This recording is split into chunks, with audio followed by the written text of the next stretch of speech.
Bom, em relação à visualização dos dados que você obtém no campo, né, das suas variáveis dependentes, você pode apresentar isso na forma de figura, fazendo, por exemplo, a distribuição de frequência.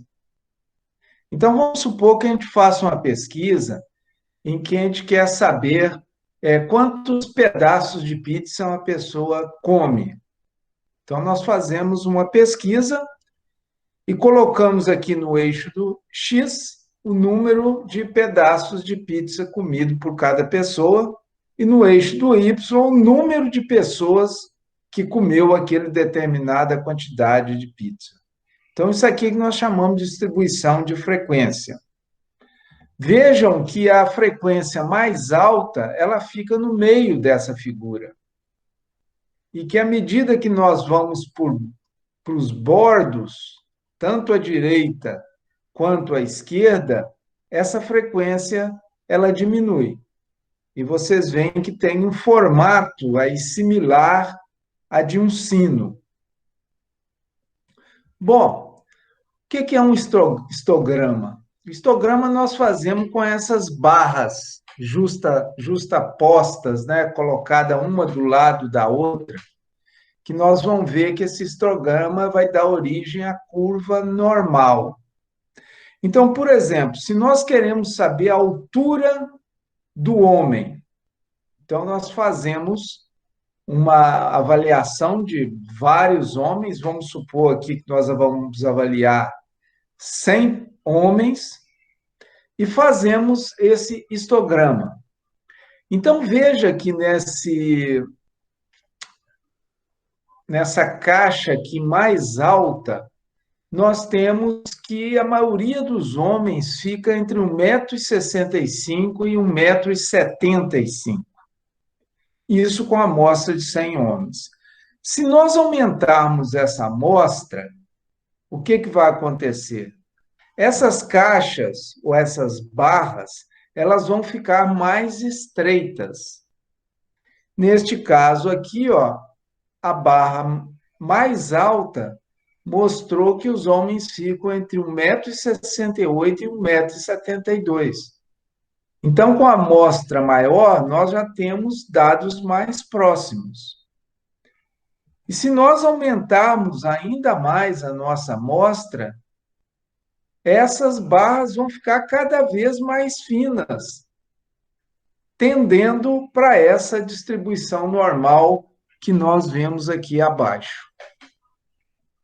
Então, essa é a curva normal que nós vamos falar sobre ela.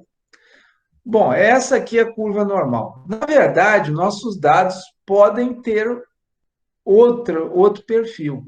Por exemplo, à direita nós temos a distribuição bimodal, em que nós temos dois picos nos nossos dados.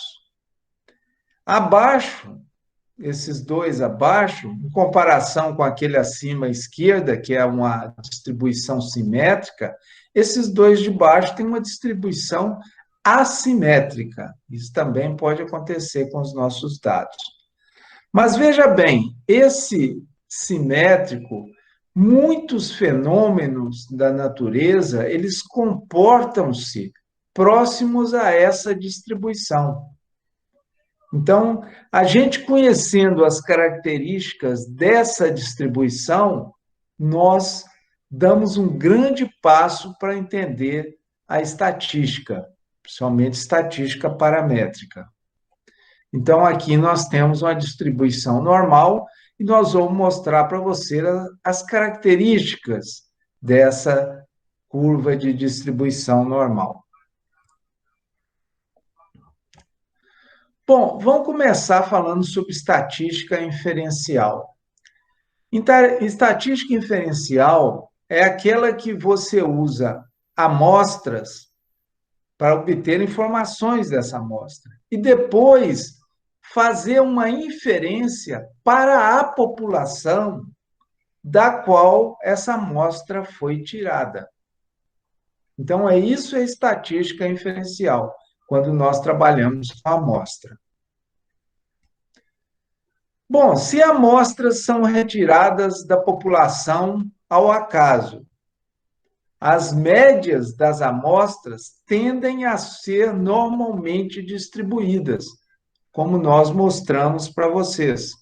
Então, vejam aqui, essa figura acima, nós temos à direita o histograma, e nós vemos que esse histograma tem uma semelhança com essa figura que está à esquerda, que tem essa forma de um sino. Pois bem, essa distribuição normal, ela é definida por duas quantidades, média e desvio padrão.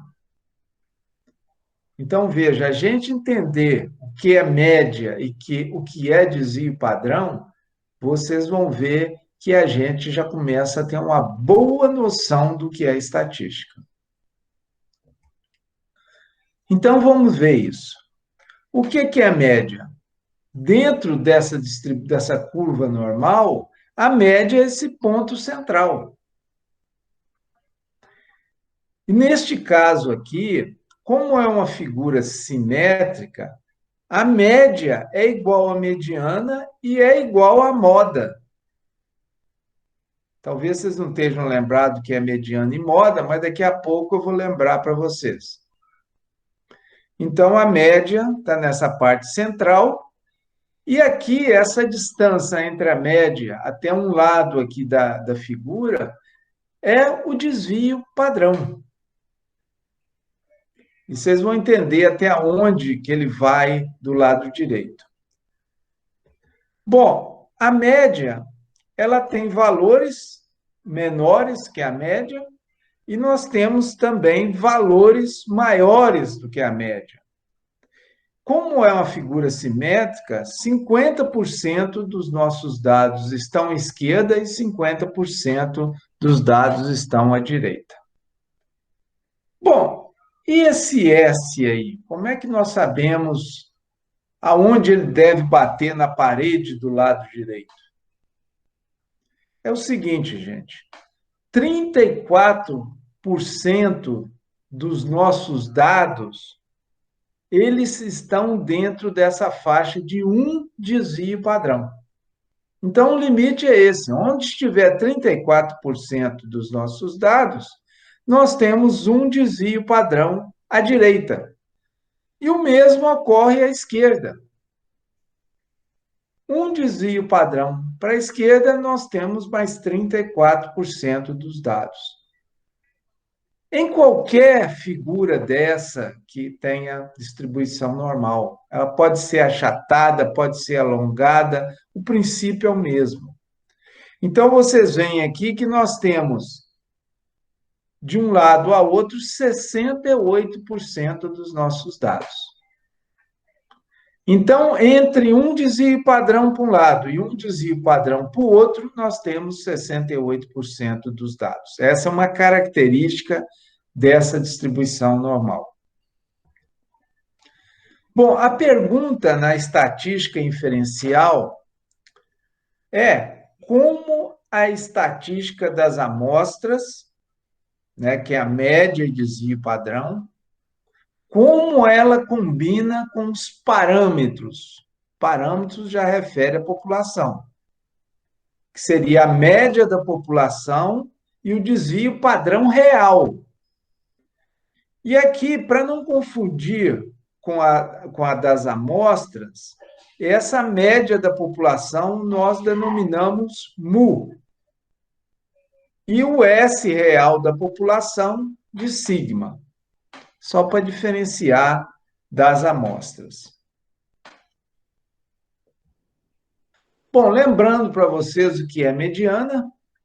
Mediana é o valor que cai no meio dos dados ranqueados. Então, quando você colhe seus dados em alguma variável dependente, você põe ela em ordem crescente ou decrescente. E o que é a mediana ali? Se for ímpar esse número de dados, a mediana é o valor central. Então, veja aqui, nós temos 5 dados e a mediana é esse valor que está no centro, que é o valor 20. Agora, se nós tivermos números pares, nós somamos os dois valores centrais e dividimos por 2. Então, no caso aqui, 13 mais 20 dividido por 2, a mediana é 16,5. E o que é moda? Moda é um número que ocorre com mais frequência nos nossos dados. Então, por exemplo, aqui um exemplo bem simples. Veja que nessa sequência de números, nós temos 213. É o único número que é repetido. Então, a nossa moda é 13. Bom, distribuição de dados quantitativos. Veja que nós temos ali no centro uma distribuição normal, uma distribuição simétrica, e nas laterais nós temos distribuições assimétricas. Nessa do centro, nós vimos que a gente usa normalmente a média, porque essa média também ela coincide com a moda e com a mediana. Agora, nessas que são assimétricas, é diferente. Veja que a média ela tende a ir para o lado onde a cauda é maior da distribuição.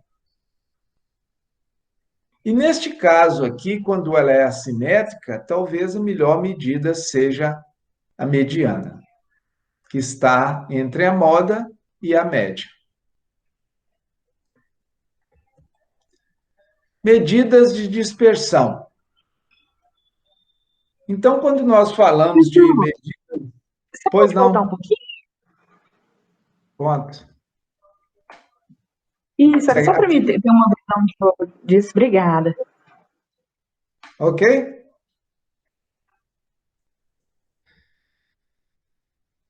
Bom, vamos falar agora de medidas de dispersão.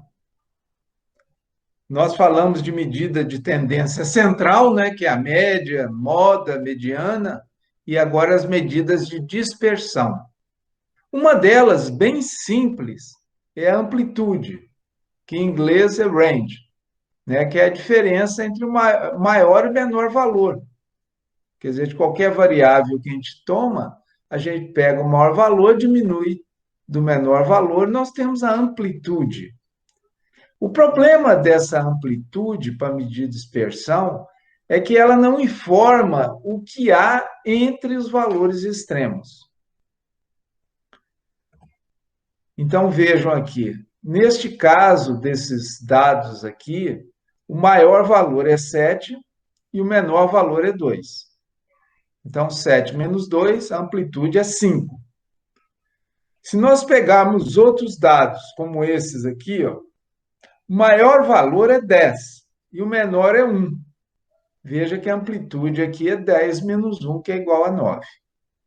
Então, isso indica que os dados estão mais dispersos no segundo caso. Mas não é uma medida muito exata, né? O desvio padrão é melhor para isso. É o Standard Deviation, que usado é o nome em inglês.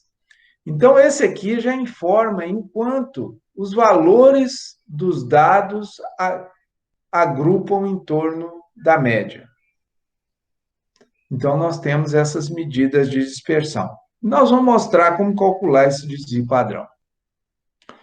Bom, essa curva de distribuição normal também tem o nome de distribuição gaussiana, mas nós não vamos usar esse termo, nós vamos sempre falar em curva de distribuição normal.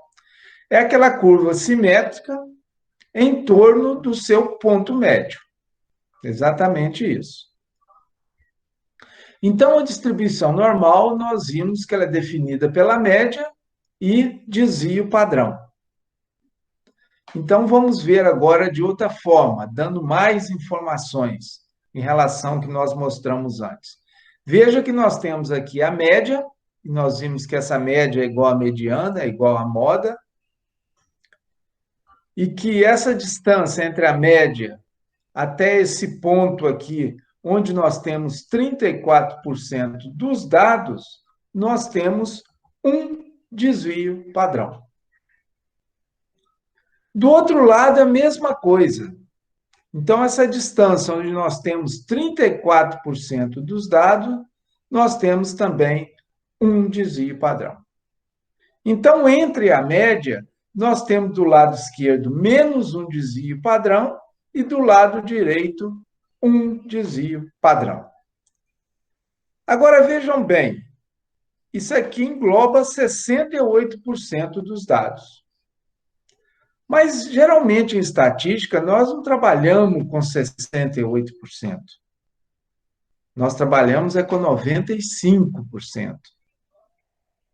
Então, vejam, entre dois desvio padrão do lado esquerdo até mais dois desvio padrão, aqui sim nós temos 95% dos nossos dados.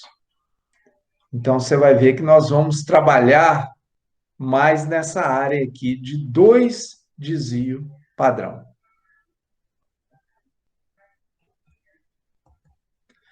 Bom, vamos mostrar para vocês o que é desvio padrão. Vamos tentar entender isso aqui.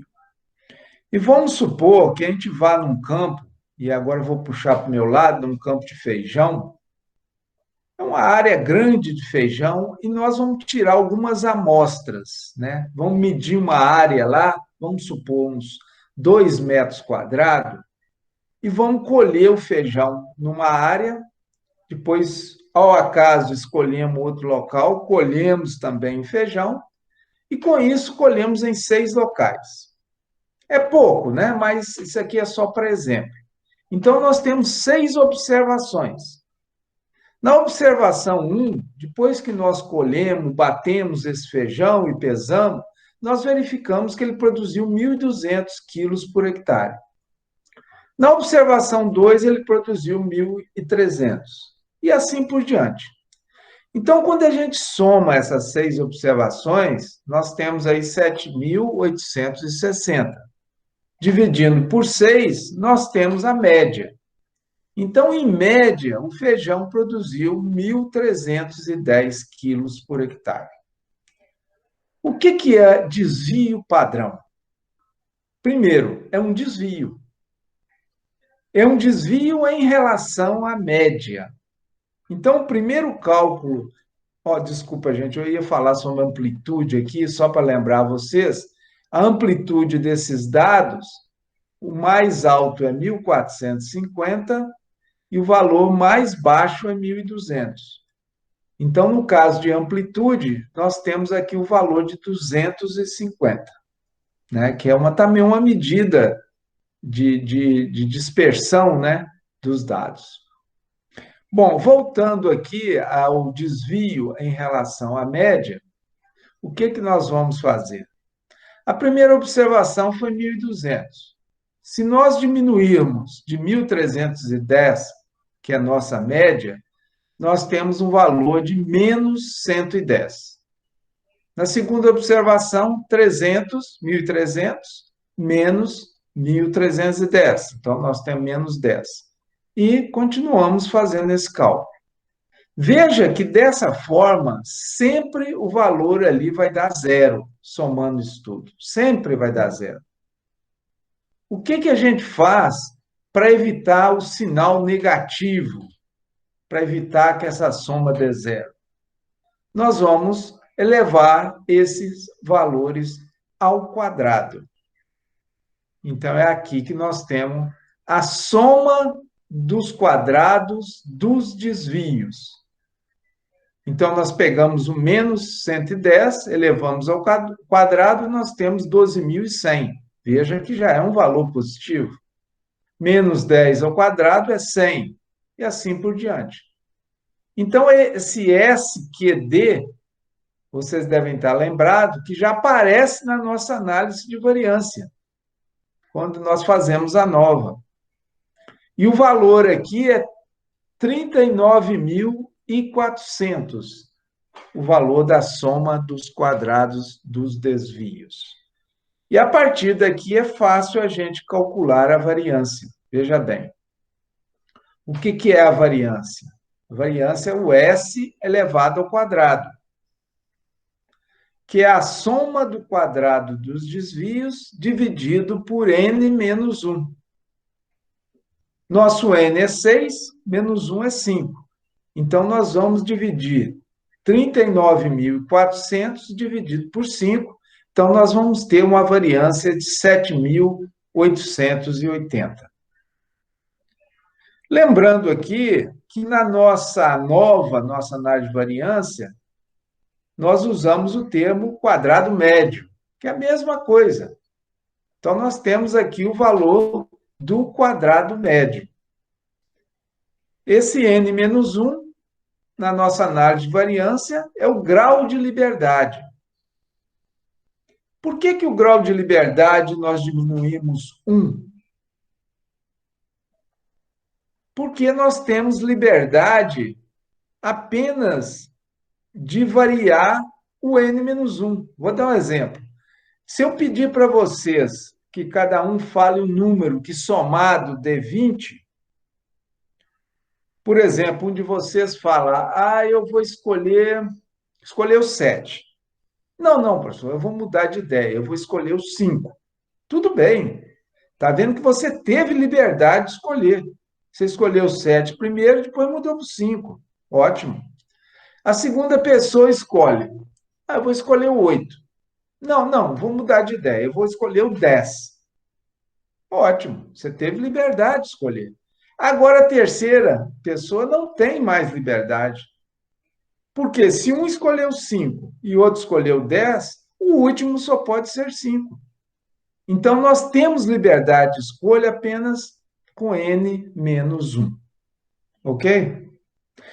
Então, veja, esse valor de variância, 7.880, não está na mesma escala da nossa produtividade. Veja que a nossa produtividade média foi 1.310. Então, esse 7.880 não está nessa escala.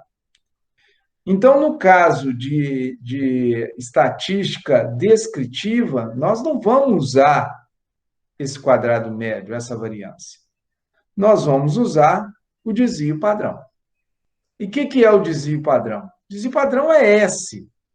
Como nós temos ali em cima o S2 elevado ao quadrado, basta a gente tirar a raiz quadrada de 7.880, que nós temos o desvio padrão. Então, agora sim, esse 88,8 está na mesma unidade dos nossos dados de produtividade. Então, nós podemos escrever que a curva normal para esses dados que nós coletamos, ele tem uma média de 1.310 e um desvio padrão de 89. Então, nós já temos os dados dessa curva. Vamos dar um outro exemplo. Vamos supor que nós voltamos na nossa área e fizemos uma nova coleta, fizemos uma nova amostragem. Então, na observação 1 deu 1.200, na 2 deu 1.750 e assim por diante. E a gente faz a média, e a média deu exatamente igual à anterior. Mas se a gente olhar aqui a amplitude dos dados, a gente vai ver que a amplitude é maior. Veja, o maior dado é 1.750 e o menor dado é 960. Então, a amplitude aqui foi bem maior, mostrando que os dados têm uma dispersão maior. Lembra-se que no dado anterior, essa amplitude foi de 250, agora está dando 790. Bom, o desvio nós calculamos da mesma forma, né? 1.200 menos 1.310 vai dar menos 110 e assim por diante. E essa soma vai dar zero. Então, para evitar esse zero, nós vamos elevar tudo isso ao quadrado e vamos ter uma soma de quadrado dos desvios de 500.000. Então, a variância vai ser o quê? 500.000 dividido por 5, que é 100.000.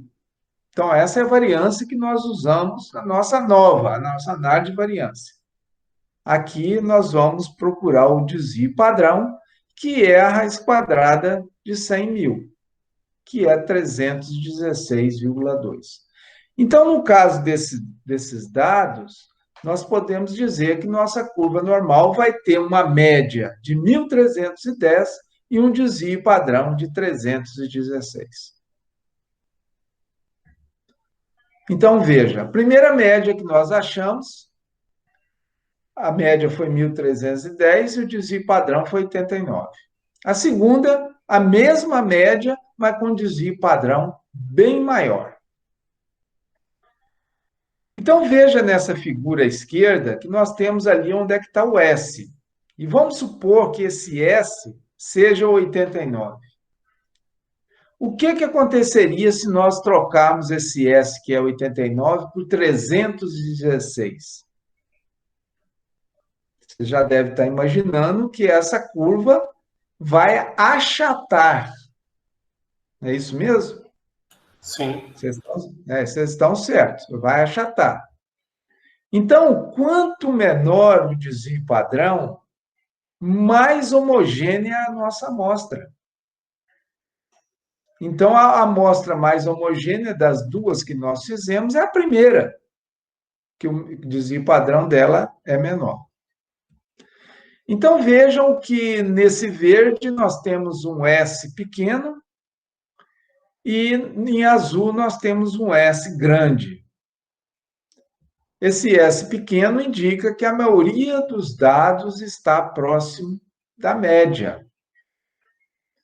E aqui embaixo, com S grande, os dados estão bem mais espalhados em torno da média.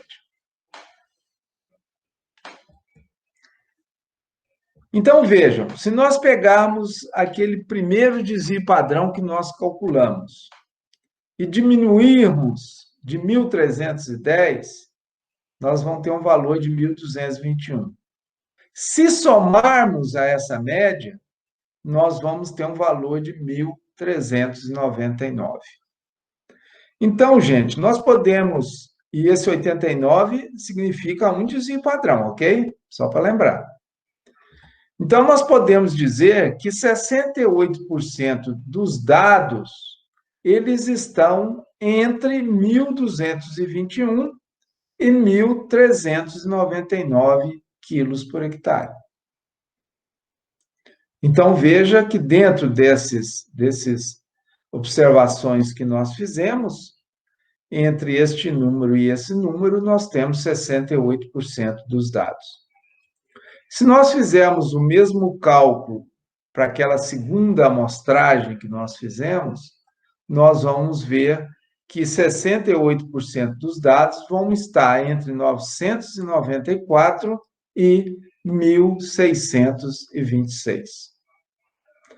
Mas isso, gente, é com 68% dos dados.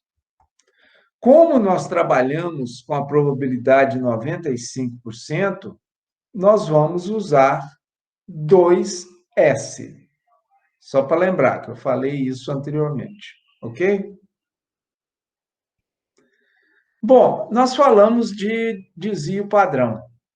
O que é erro padrão da média? O que tem a ver desvio padrão com erro padrão da média? Bom, o desvio padrão, ele mede a variabilidade dos dados em torno da média da nossa amostra. Você lembra que cada amostra que nós tomamos no campo, nós calculamos um desvio padrão para cada amostra. Agora, erro padrão da média, nós vamos chamar aqui de SX, ele já mede a variabilidade de uma média amostral em relação à média da população. É como se nós fizéssemos muitas amostras nesse campo de feijão e depois tivéssemos uma média dos desvios padrões de todas essas amostras. Então, seria o erro padrão da média, que valeria para a população, não mais para a amostra. Ok? Então, é só ligar erro padrão da média com população e desvio padrão com a amostra. Bom, a gente não precisa ficar no campo tirando várias amostras para calcular o erro padrão da média. Há uma fórmula simples que permite obter esse erro padrão sem ser preciso obter muitas amostras. O que, que é? É você pegar o desvio padrão e dividir pela raiz quadrada do número de observações que nós fizemos. Então, veja que na nossa primeira amostra, nós tivemos um desvio padrão de 89, nós vamos dividir esse número pela raiz de 6, porque nós fizemos 6 observações, então nós temos um erro padrão de 36. E na segunda amostra fazemos a mesma coisa, né? Só que tem que agora nosso desvio padrão é bem maior, né? Vamos dividir pela raiz de 6 e vamos ter um erro padrão da média de 129. Então vejam que o valor do erro padrão é sempre menor, né, do que o do desvio padrão.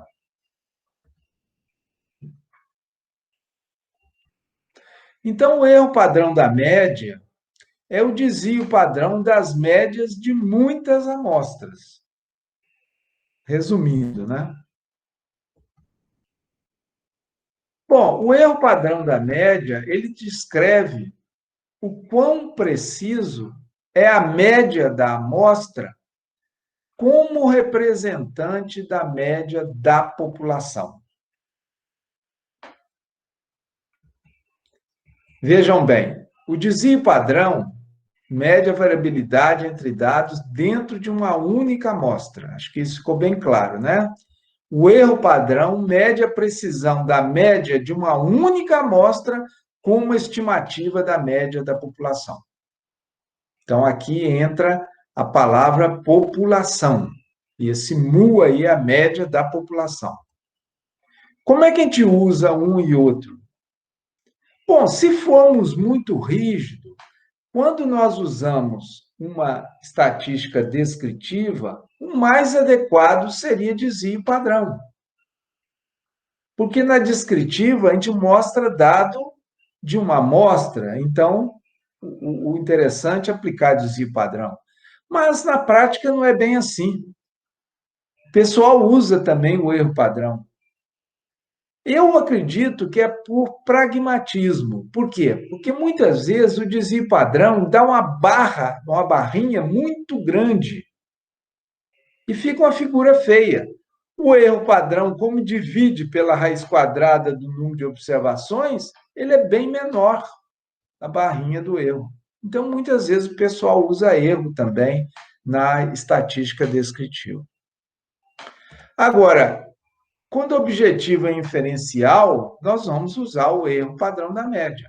Por quê? Porque nós queremos inferir para a população. E quando se fala em população, nós temos que pensar em erro padrão da média. Quer dizer, o desvio padrão geral de uma população. O intervalo de confiança, ele pode ser interpretado de forma mais direta do que o erro padrão da média. Então, o que é o intervalo de confiança? Veja bem, aqui eu estou colocando o intervalo de confiança a 95% e veja que ele parte aqui do centro, onde nós temos a estimativa de uma média da população. Esse mu é da população. Do lado esquerdo desse mu, nós temos a média menos 2 erros padrões. Esse 2 é porque corresponde a 95% de probabilidade. E do lado direito, nós temos a média mais 2 erros padrão da média. Colocando isso na forma de figura, veja que esse 2 aqui corresponde ao 95%. Então, nós queremos estimar aqui a média da população, que está aqui no centro, e nós mostramos para você que nós temos aqui, antes dessa média, diminuindo 2 desvio padrão, e depois dessa média, somando 2 desvio padrão. Então, aí nós temos o nosso intervalo de confiança, quer dizer, a média está entre esses valores. Gente, eu vou voltar daqui a pouco em intervalo de confiança Agora eu vou entrar num outro assunto, mas eu volto ao intervalo de confiança. Vamos falar sobre hipótese de pesquisa versus hipótese estatística.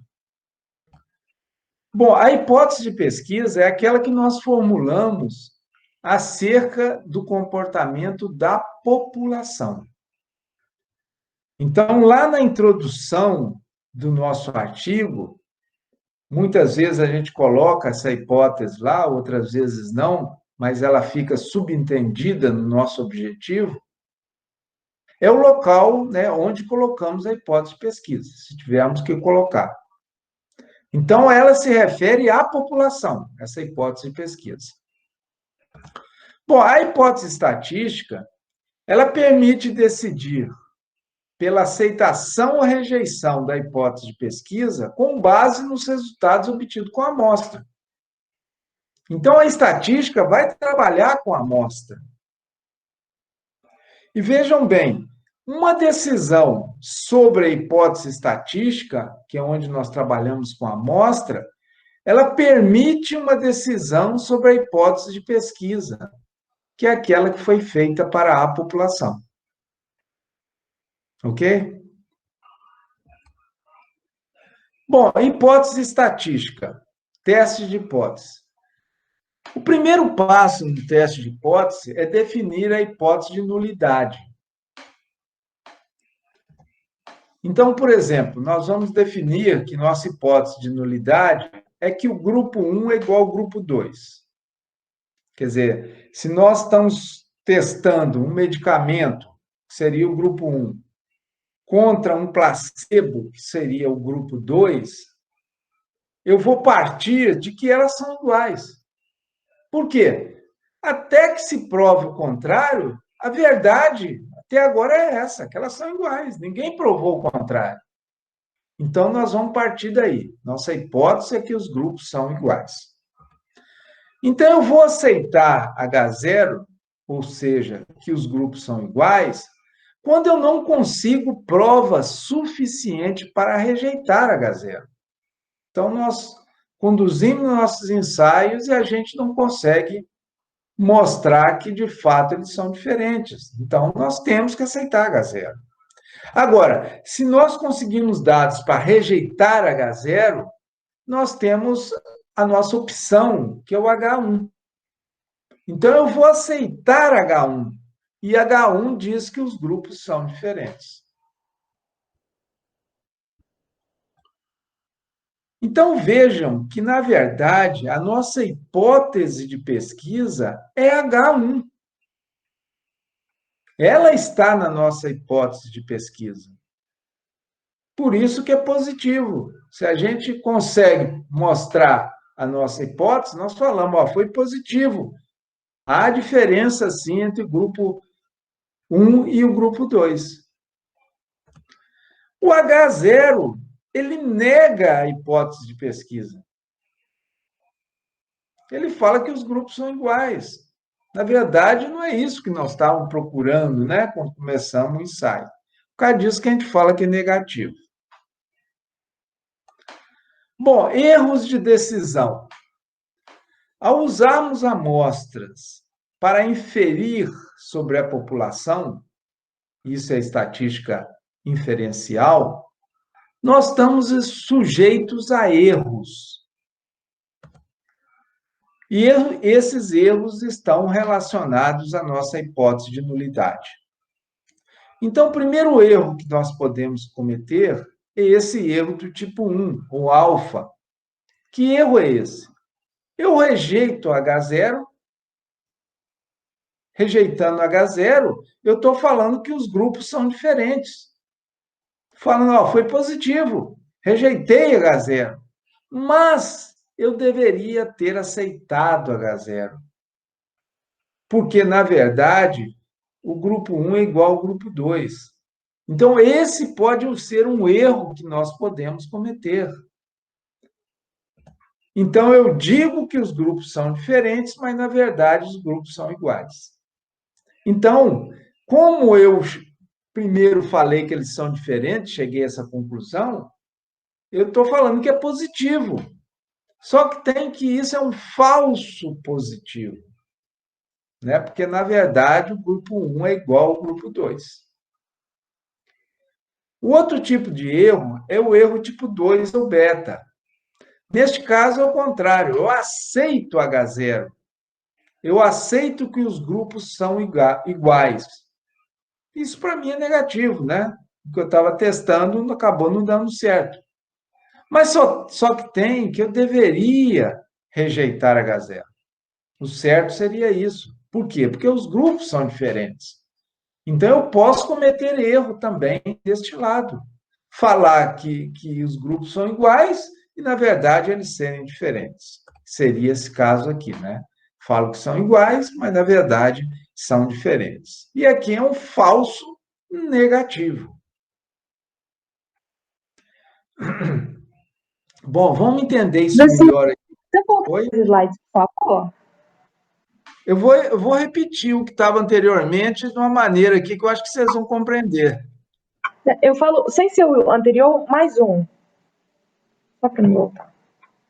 Aqui, mais um, aqui. Isso, esse. Só para ver se eu anotei certinho. Tá tranquilo, obrigada.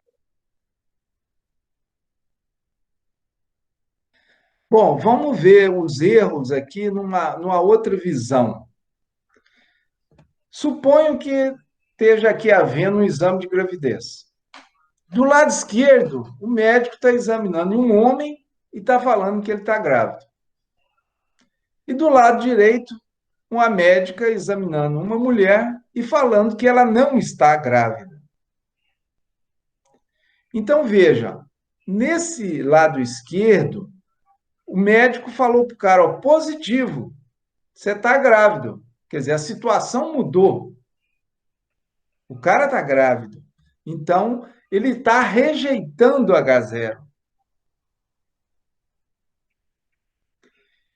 Então, isso aqui, gente, é um erro do tipo 1. Por quê? Porque o homem não engravida, a gente sabe. Está cometendo aqui um erro. Está falando que há diferença, né? Quando essa diferença não existe. No caso aqui, seria a gravidez. Já neste caso aqui, a médica está falando, ó, você não está grávida. Negativo.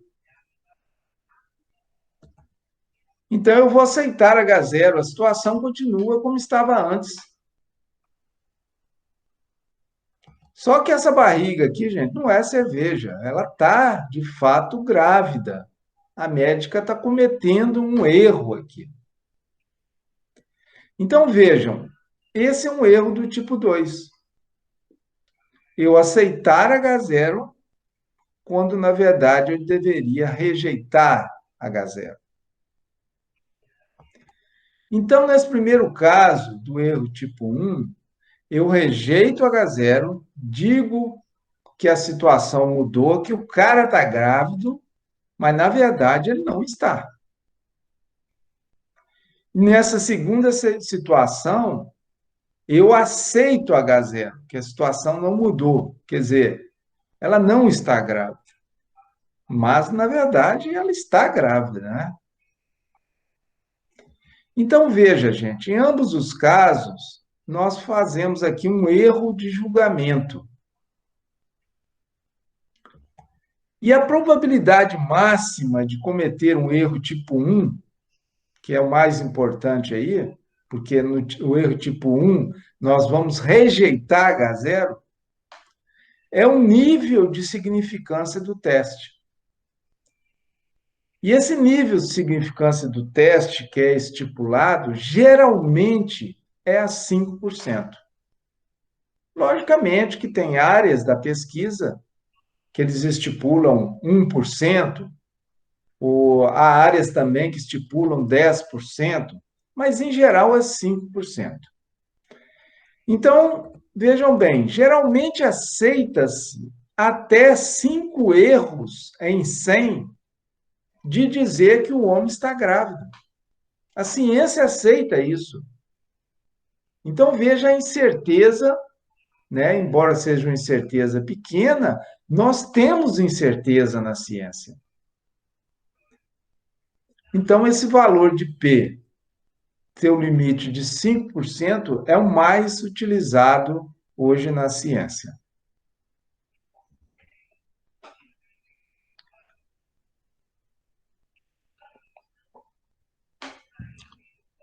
Então, nossa hipótese estatística, ao aceitar H0, nós aceitamos que o grupo 1 é igual ao grupo 2. E quando nós rejeitamos H0, nós vamos aceitar a alternativa que o grupo 1 é diferente do grupo 2. Então, veja, quando nós terminamos os experimentos e fazemos as nossas análises estatísticas, nós podemos aceitar H0 se o valor do nosso P for, por exemplo, aí 11%. Nós vamos aceitar H0, porque 11% é maior do que o nível de significância que nós estipulamos, que é de 5. 11 é maior que 5. Então, qualquer valor acima de 5, nós vamos aceitar H0. Nós rejeitamos H0 e aceitamos H1 se o valor de P for abaixo de 5. Por exemplo, nós colocamos aí a 4%. É um valor que está abaixo dos 5%. Então, nós vamos rejeitar H0 e aceitar que os grupos são diferentes. Estatística descritiva e estatística inferencial. O que é uma estatística descritiva? É uma estatística em que nós simplificamos os nossos dados, nós apresentamos nossos dados de uma forma simplificada. E vejam que nesse tipo de estatística nós não podemos concluir com base no hipótese. Neste caso aqui, não. Na descritiva, nós vamos usar medidas de tendência central, né, geralmente média, e medidas de dispersão, variância, desvio padrão, CV, geralmente desvio padrão. Bom, numa estatística inferencial, nós vamos informar sobre a população com base nos dados da amostra. Então, nós aqui já usamos essa teoria da probabilidade, né? A estatística é usada nessa estatística inferencial. Mesmo quando a conclusão se baseia na análise dos dados com a estatística inferencial, geralmente as estatísticas descritivas elas são apresentadas. Vejam aqui uma figura que eu tirei da revista Nature. E vamos ver aqui onde está a estatística descritiva nessa figura e onde está a estatística inferencial. Por exemplo, quando você apresenta a média e o topo dessa barra é a média, e a gente vai ler essa média no eixo do y, essa é uma estatística descritiva, né? Apresentar a média. E cada barrinha dessa dentro da barra maior também é uma estatística descritiva, que pode ser, por exemplo, desvio padrão. Então, isto aqui é a estatística descritiva. Onde está a nossa estatística inferencial, em que nós podemos responder a nossa hipótese? Estão aqui, ó, esses asteriscos. Então, no caso aqui, ele está falando, no asterisco de cima, que essa barra maior, a média dela difere dessa segunda barra à esquerda. E o asterisco de baixo mostra a diferença entre a barra maior e a menor delas, que está quase chegando ali no eixo do X. Também mostrando que há uma diferença significativa entre as duas médias. Então, isso é estatística inferencial. Na parte escrita, não interessa o que está escrito aqui em inglês, mas veja que ela apresentou, que a pessoa apresentou uma média mais ou menos um desvio padrão. Então, isso aqui é estatística descritiva. Mostrou para um tratamento e também mostrou para o outro tratamento. Mas será que isso é significativo? Então, ela apresentou também a estatística inferencial, dizendo que não há diferença entre essas médias. Por quê? O valor de P ficou acima de 5%. Veja que deu aqui um valor de P de quase 47%. É só andar 2 casas para frente. Então, nós temos aqui a estatística descritiva e a estatística inferencial. Valor de P. Nós usamos muito esse valor de P. E a gente vê muito isso em artigo científico. Mas o pessoal tem usado isso de maneira inadequada, ou não está explorando muito bem o valor de P. Talvez por não entender o que o valor do P significa. Porque quando você pega uma revista de alto fator de impacto, você vê a pessoa tendo cuidado de apresentar os valores de P. E nas revistas, muitas das revistas brasileiras, eles não têm esse cuidado. Como se o valor de P é só assim, eu aceito ou não aceito o H0. Não é só isso, não. Ele vai além disso. Então, veja, o valor do P permite você tomar uma decisão. Sim, se você aceita ou rejeita H0. Esse é o principal papel. Mas nós vamos ver que o valor do P também é importante.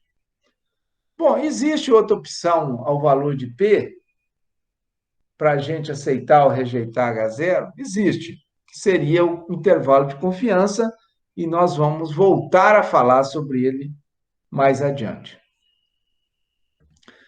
Então, vamos ver o que significa esse valor do P. Isso aqui eu acho que é essencial, esse slide aqui, para vocês nunca mais esquecerem isso.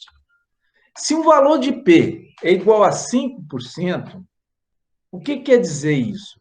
Que eu tenho 5 em 100 chances de rejeitar H0 quando H0 é verdadeiro. Então, eu tenho 5 em 100 chances de cometer o erro tipo 1.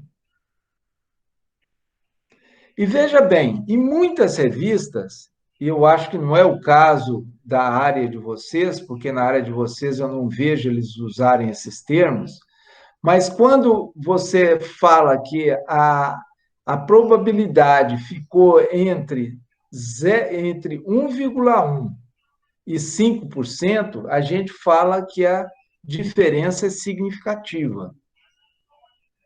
Por que entre 1,1 e 5? Porque existe uma outra faixa que o P é de 1%, e neste caso aqui nós temos 1 em 100 chances de rejeitar H0, quando H0 é verdadeiro. Então, veja, quando o P nosso dá 1%, a incerteza não é tão grande quanto o P era 5%. A incerteza diminui. E neste caso aqui, muitas revistas usam esse termo altamente significativo. Quer dizer, quando o P está entre 0,11 e 1%, eles falam que a diferença foi altamente significativa. Por que 0,11? Porque nós temos aqui uma outra faixa, que é aquele P que é menor que 0,1%. E o que quer dizer 0,1%? É 1 em 1.000 chances de cometer o erro tipo 1. Veja a importância disso, de quando você consegue um P que é menor do que 0,1, você tem que mostrar isso. Porque aqui a incerteza é muito menor do que nos casos anteriores. Por isso que em muitos trabalhos vocês vão ver que eles chamam uma probabilidade menor do que 0,1 de muito altamente significativa. Então, eles indicam isso no artigo, né? Que foi muito altamente significativo. Algumas vezes, vocês vão encontrar em artigo científico o pessoal usando o termo marginalmente significante, quando o valor de P dá entre 5% e 10%. Mas isso, gente, é usado em algumas situações. Eu vou dar um exemplo daqui a pouco de uma situação em que eu utilizei marginalmente significativo. Bom, o que eu quero tirar disso tudo que eu mostrei para vocês é que pequenos valores de P são fortes evidências contra o H0. Isso é que é importante. E você não esconda, né, esses pequenos valores de P. Eu já vi vários trabalhos que a pessoa usa um ou dois asteriscos. Eu pergunto, mas nenhum dos trabalhos seu deu três asteriscos, que é menor do que 0,1%? Ah, deu, mas eu só usei a 5 e a 1. Mas por que você está escondendo isso, gente? Nós temos que mostrar esses dados, esses pequenos valores de P. Então, normalmente, o que o pessoal usa quando é significante é um asterisco, altamente significativo, dois asteriscos, e muito altamente significativo, três asteriscos. Usa NS maiúsculo ou minúsculo, quando é não significativo. Agora, há uma tendência hoje, né, de pessoal dar o valor exato de P, em vez de mostrar esses intervalos de significância. Põe um valor exato. Se deu P igual a 0,022, escreva isso lá.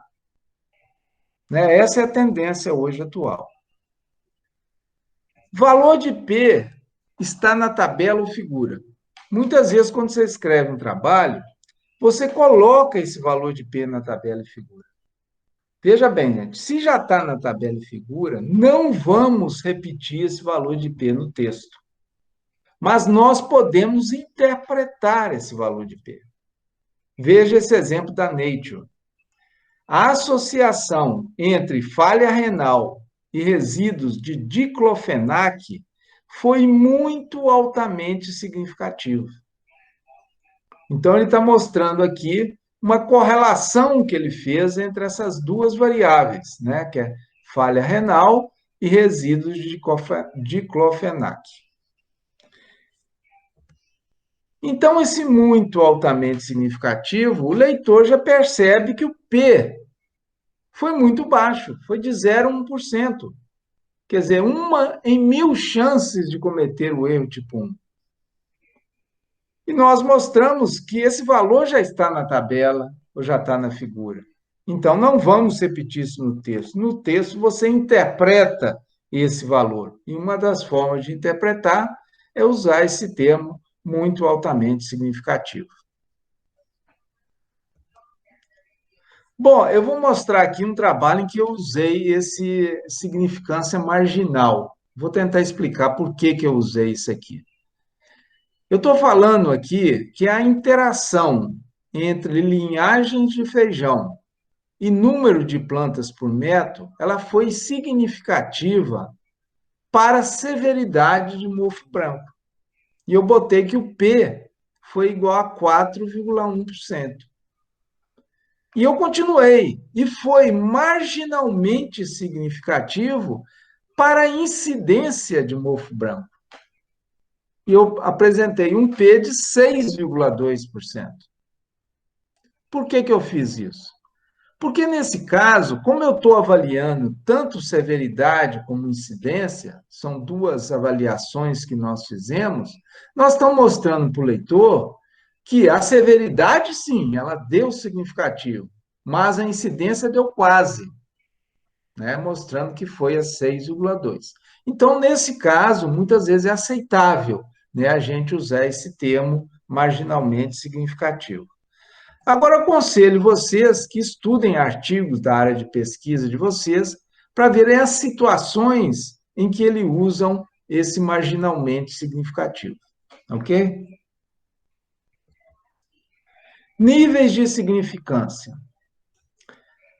Às vezes, a gente lê um artigo e a pessoa escreve lá a relação entre as variáveis, e no fim da frase, ela coloca F é igual a 5,78 com P menor do que 0,01.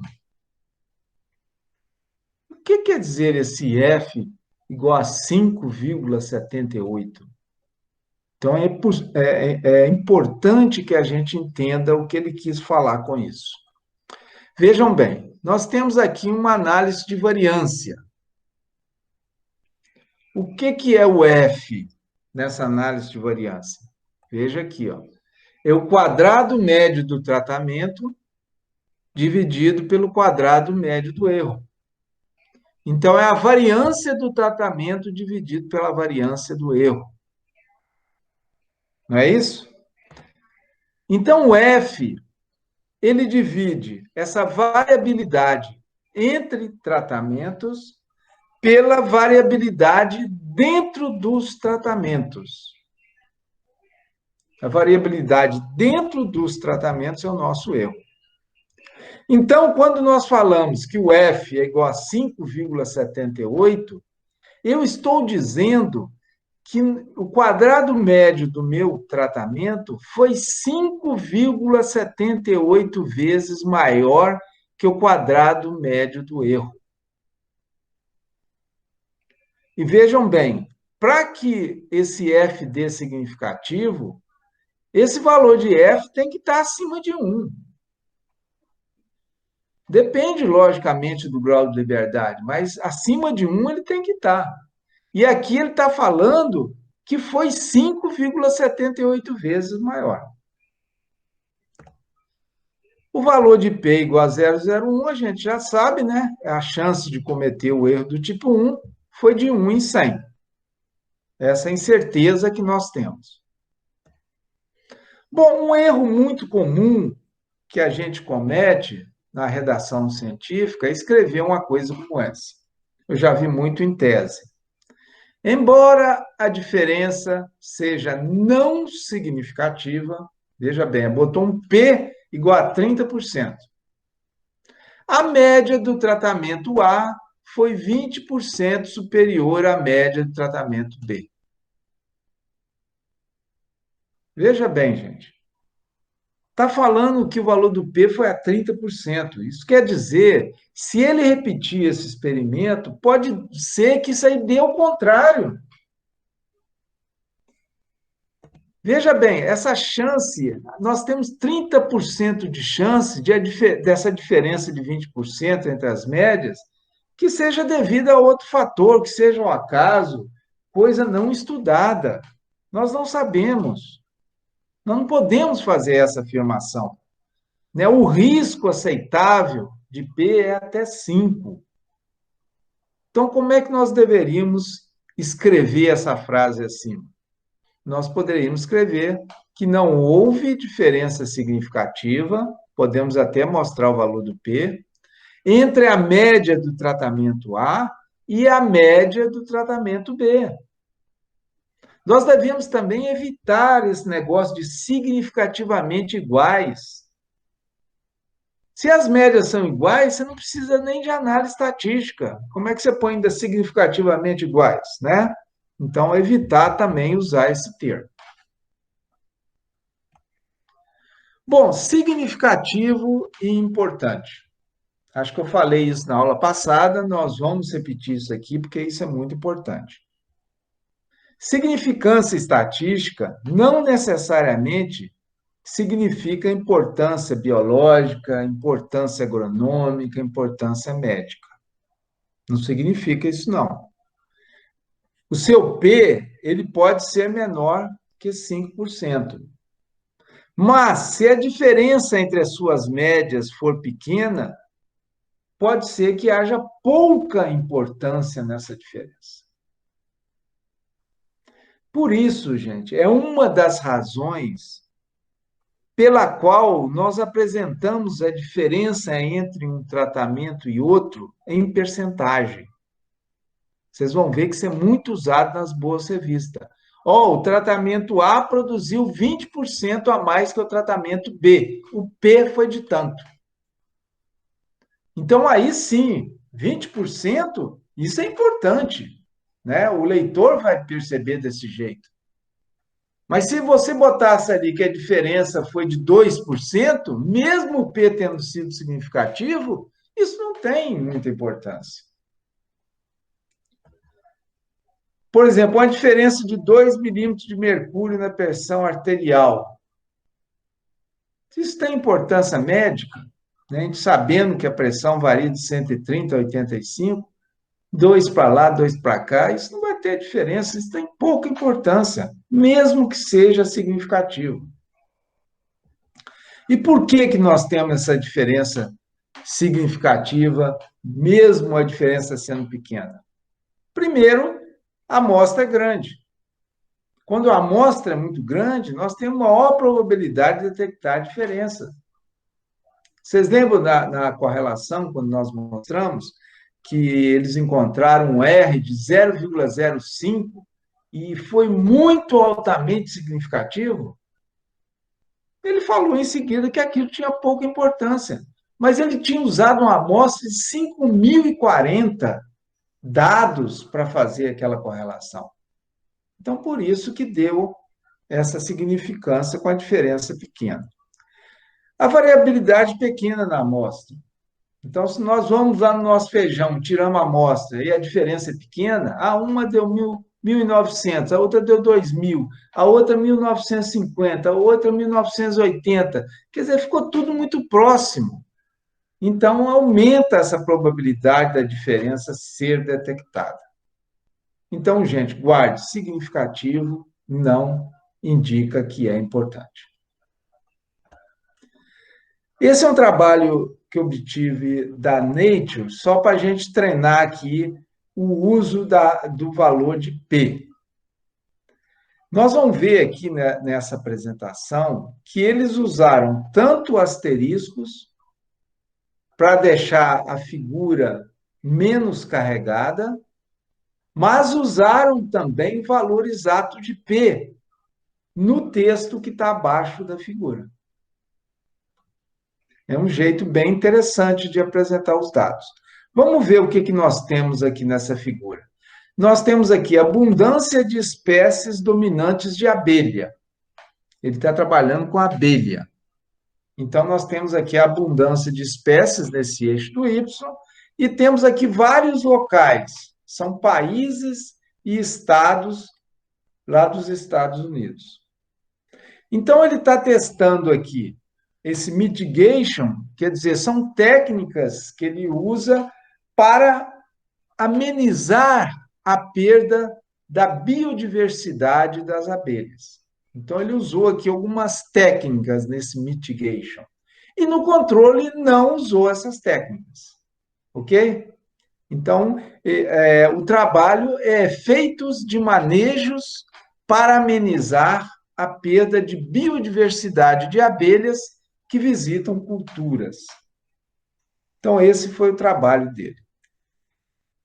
Veja que ele apresentou entre cada par, né? Ele fez a comparação par a par, ele usou um asterisco para 5, 2 asterisco para 1 e 3 asterisco para 0,1. Ótimo. Não poluiu a figura dele. Agora, veja bem, no caso aqui de HU, que é Hungria, ele não botou nenhum asterisco em cima dessas duas médias. É porque não foi significativo. Mas ele chamou aqui embaixo, ele fez uma chamada, falando que nesse HU, o F, e botou 1,38 é igual a 1,13. Veja bem que esse F igual a 1,38 não é uma fração, é o número 1 seguido do número 38. E vamos tentar entender o que quer dizer esse número 1 que vem primeiro. Esse número 1, gente, é o grau de liberdade desse tratamento. Como nós temos dois tratamentos, que é mitigation e control, nós temos um grau de liberdade. E o que é esse 38? É o grau de liberdade do erro. Então, ele está indicando esses graus de liberdade. Quer dizer, usando esses graus de liberdade, ele teve um F de 1,13. É um F pequeno.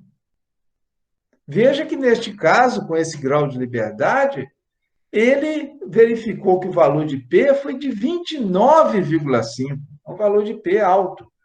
Por isso, ele não botou significância ali em cima. Bom, no caso aqui da Califórnia, CA2, vejam que tem 3 asteriscos lá em cima. Então, a diferença foi muito altamente significativa. Dá para a gente perceber que essa barra cinza é bem mais alta do que a barra preta.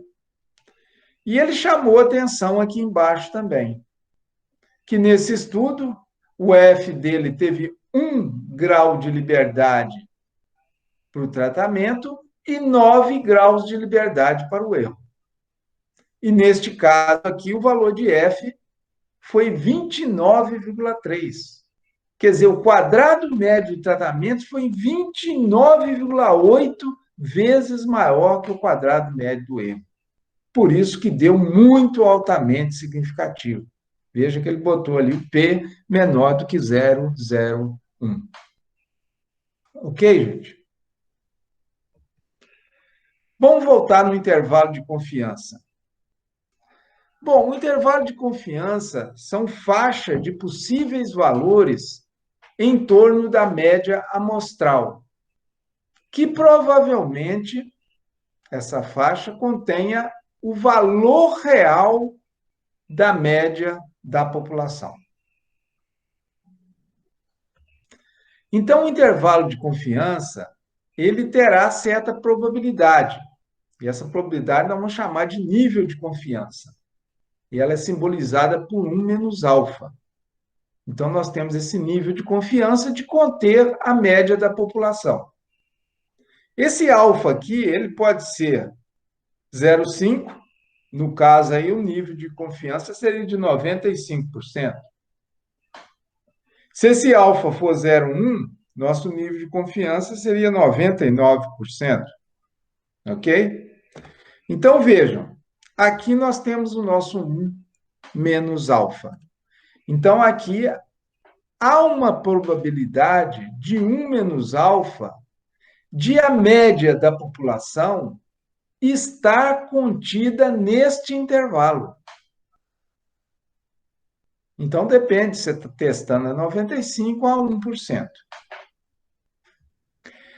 Então, 1 menos alfa é o nível de confiança.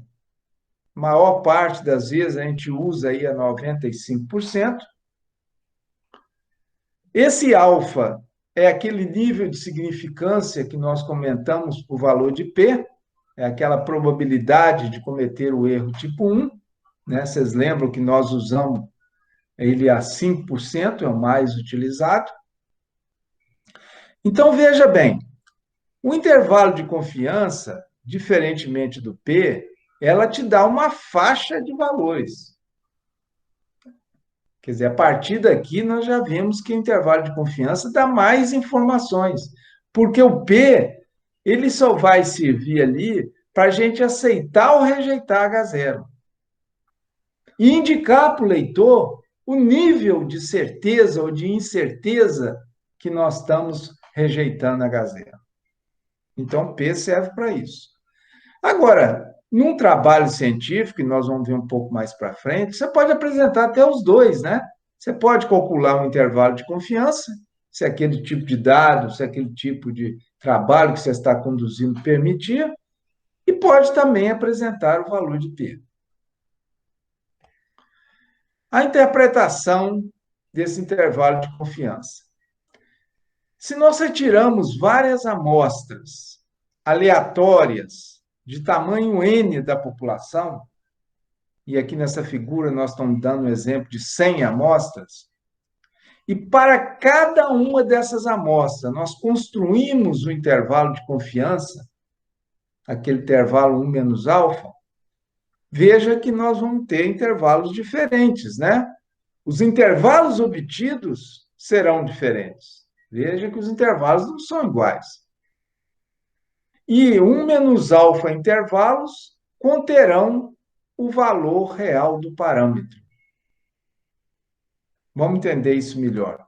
Se nosso nível de confiança for 95%, nós esperamos que dos 100 intervalos, 95 contenham o valor mu, ou seja, o nosso intervalo vai tocar nessa linha central tracejada.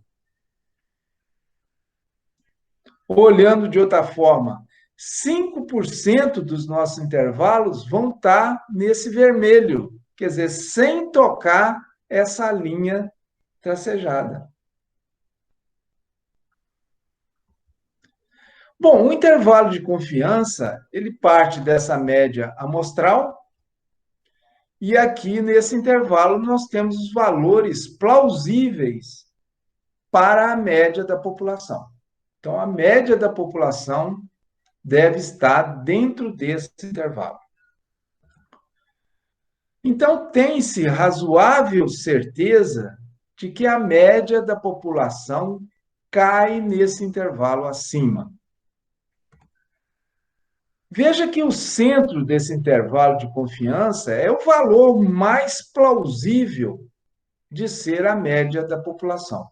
Plausível, né? Como os extremos são os menos plausíveis.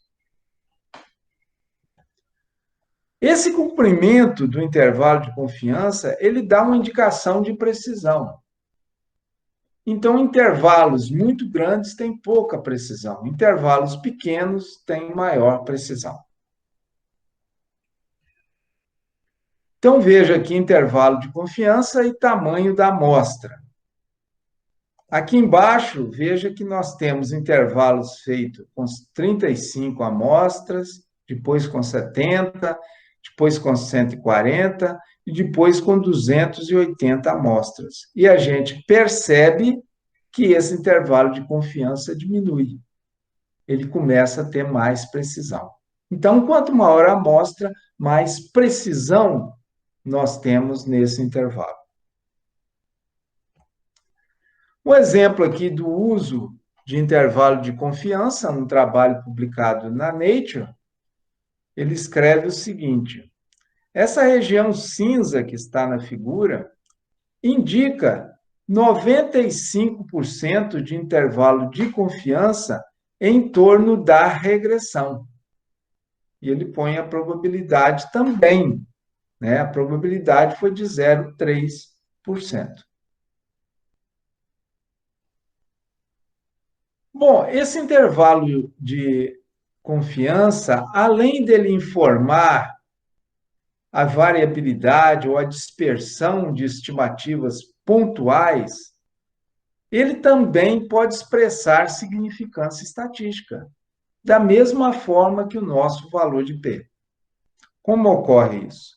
Veja bem, se a nossa hipótese de nulidade é que o grupo 1 é igual ao grupo 2, eu posso dizer também que a diferença, né, da média do grupo 1 para o grupo 2 é zero, porque elas são iguais.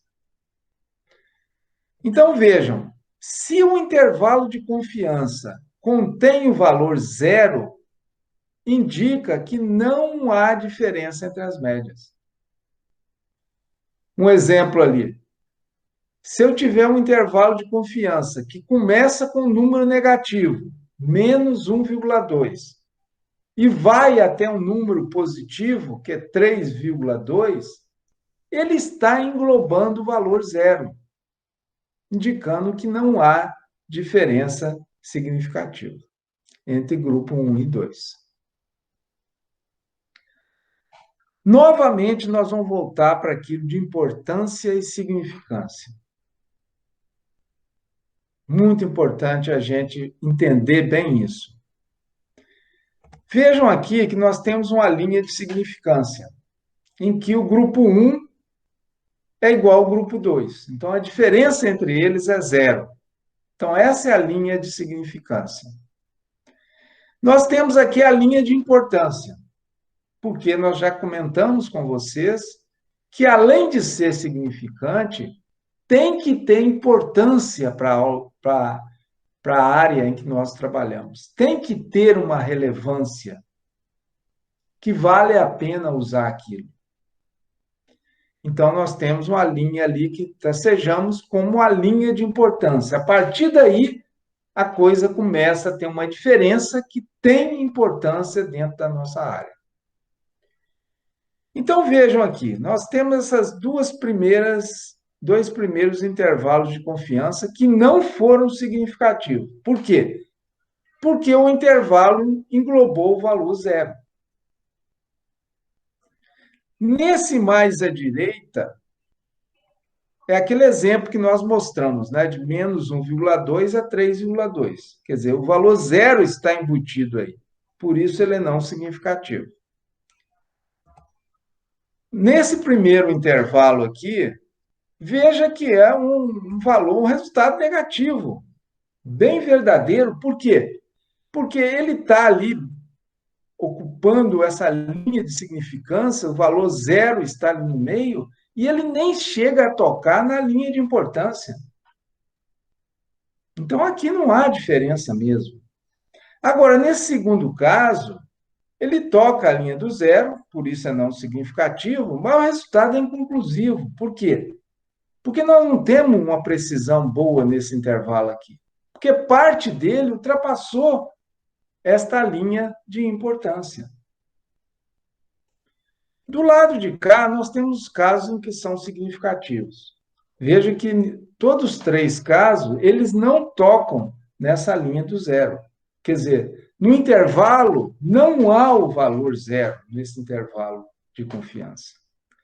Neste primeiro caso, o que acontece? Ele não é importante. Embora seja significativo, ele nem toca na linha de importância. Então, definitivamente, ele não é importante. Neste caso aqui, sim, ele até ultrapassa a linha de importância. Então, possivelmente, ele é importante. Ele tem uma possibilidade de ser importante. E neste último caso, ele é definitivamente importante, porque todo o intervalo está acima da linha de importância. Vamos ver um exemplo aqui de um trabalho que usa esse intervalo de confiança, expressando significância.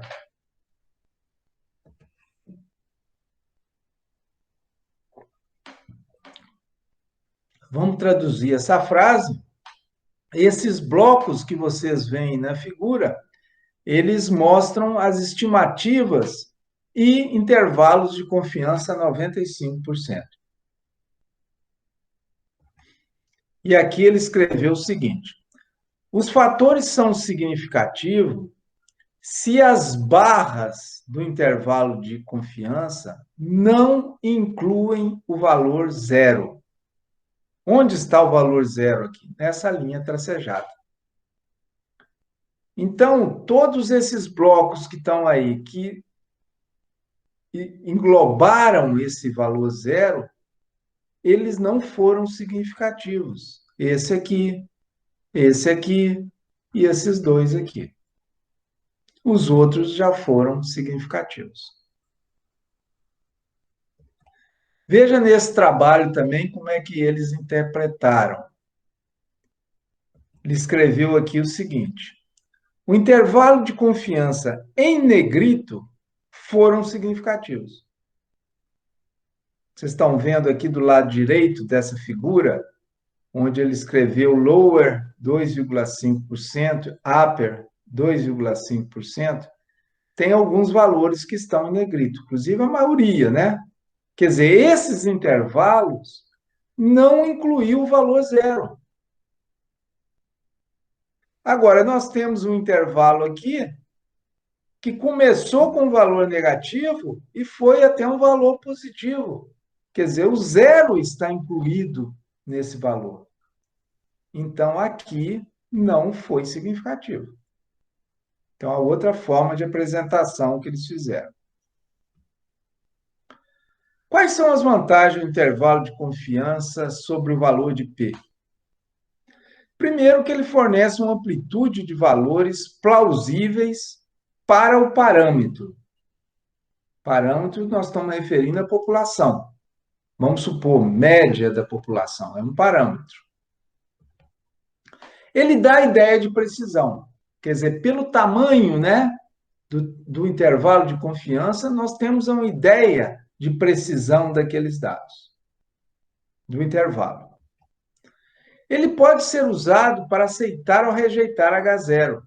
Então, ele tem uma função semelhante ao teste de hipótese. Ele fornece informações adicionais e mais úteis que o valor de P. Por isso que ele suporta meta-análises. E daqui a pouco nós vamos comentar sobre meta-análise. Então, intervalo de confiança e valor de P. Você pode, como nós dissemos, apresentar os dois no artigo. Vamos dar um exemplo aqui dessa revista Ecology Letters. Veja em verde que primeiro ele apresenta o intervalo de confiança, que é de 0,78 a 1,1, e fala que a probabilidade foi de 8%. Nessa outra revista da Scientific Reporter, do grupo Nature, ele também apresenta um intervalo de confiança a 95%, e em seguida apresenta o valor do P, que foi a 0,1%. Então veja que apresentou tanto intervalo como valor de P. Bom, vamos passar agora para pressuposições da análise de variância. Nós vimos antes que no caso de estatística não paramétrica, nós não temos pressuposições, mas nós temos quando usamos estatística paramétrica. Então, se essas pressuposições não forem satisfeitas, aquele erro do tipo 1, ele é inflacionado. E o poder estatístico diminui. Por isso é importante a gente seguir essas pressuposições da ANOVA. Então, a primeira pressuposição é que os erros sejam independentes. Quer dizer, o erro de uma amostra não depende dos valores de outra amostra. Então, eles devem ser independentes. Outra pressuposição é que a distribuição seja aproximadamente normal, aquela distribuição dos erros. Então, eles devem seguir essa distribuição normal. Ah, mas como que a gente sabe isso? Existem vários testes, né? Vou citar dois aqui. São testes que nós podemos usar em cima dos nossos dados para saber se tem essa distribuição aproximadamente normal ou não. E outra pressuposição é a homogeneidade de variâncias.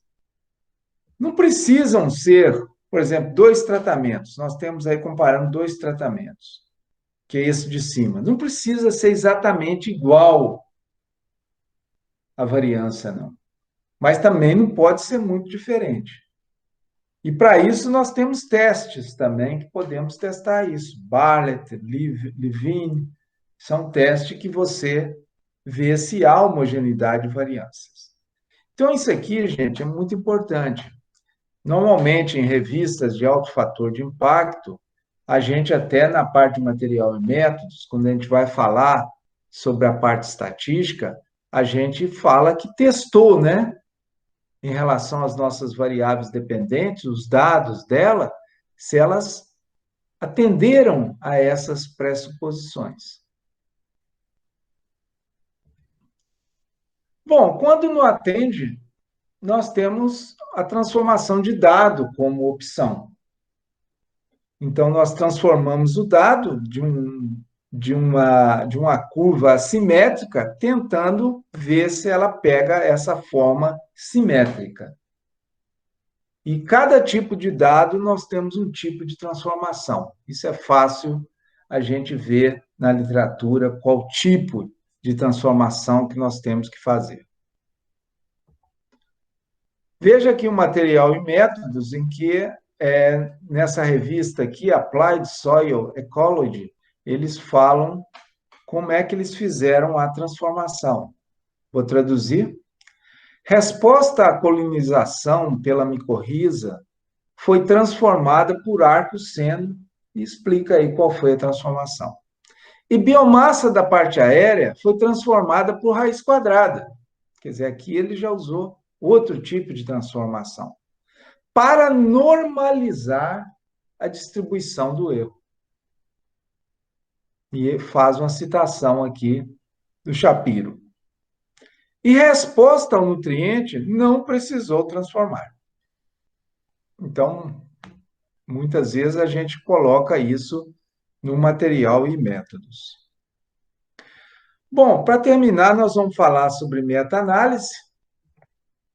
Meta-análise é uma síntese estatística dos resultados de vários estudos dedicados a investigar uma área do conhecimento. Então, uma área específica do conhecimento, nós pegamos vários trabalhos e aplicamos ali algumas ferramentas estatísticas. Então, ele é muito útil quando há muitos estudos nessa área, mas cada um individualmente é pequeno para permitir uma resposta conclusiva. Então, quando nós juntamos vários trabalhos, nós muitas vezes conseguimos um resultado diferente, que trabalhos individuais não conseguem mostrar. Então, na meta-análise, são excluídos ensaios de baixa validade interna e externa. Quer dizer, validade interna, vocês estão lembrados que nós queremos que a nossa variável independente é que tenha influência na variável dependente. Nós temos viés quando outros fatores atuam junto com a nossa variável independente. E externa é que aquilo que nós conseguimos para a amostra também seja válido para a população. Então, nós fazemos aqui uma revisão sistemática para usar essa meta-análise em geral. O problema que nós temos na meta-análise, que a gente tem que pensar, é esse viés de publicação. Por quê? Porque muita gente, às vezes, não publica resultados que não deram significativos. Ah, não deu significativo, então não vou publicar. Isso não é bom para a ciência, né, gente? Se o trabalho foi bem conduzido e deu não significativo, você tem que publicar, né? Bom, com essa meta-análise, nós formamos isso que chama bobulograma ou forest plot, que é isso aqui. Vocês vão ver isso nos trabalhos de meta-análise, em que nós temos, de um lado, um determinado medicamento, por exemplo, que esteja sendo testado, e do outro lado, um placebo. Então, vamos saber, nós queremos saber se esse medicamento é eficiente. Mas veja que cada trabalho individual, e cada intervalo desse é um trabalho individual, mostrou resultados diferentes, né? Então, essas linhas horizontais, cada um representa um estudo, são os nossos intervalos de confiança. A maior parte das linhas horizontais, vejam que ela está à esquerda, quer dizer, visualmente, a gente percebe que há uma tendência do medicamento ser melhor que o placebo. Isso é uma tendência, mas a gente precisa de dado aqui com base na estatística. Se as linhas horizontais estivessem mais à direita, ou seja, acima de 1, o placebo daria uma indicação de ser melhor que o medicamento. Mas veja que não é o caso aqui dessa figura. Essa linha horizontal, quando ela toca essa linha vertical, indica que a diferença não é clara. Nós temos aqui 3 trabalhos que mostram que essa diferença não é clara. Mas como foram trabalhos bem conduzidos, eles foram incluídos aqui na meta-análise. Quanto mais curta a linha horizontal, mais preciso é o estudo. Veja que de cima para baixo, o primeiro tem uma boa precisão, o segundo também tem, e o último também tem boa precisão. E veja que o segundo estudo e o quinto, eles mostraram claramente que o medicamento é melhor que o placebo.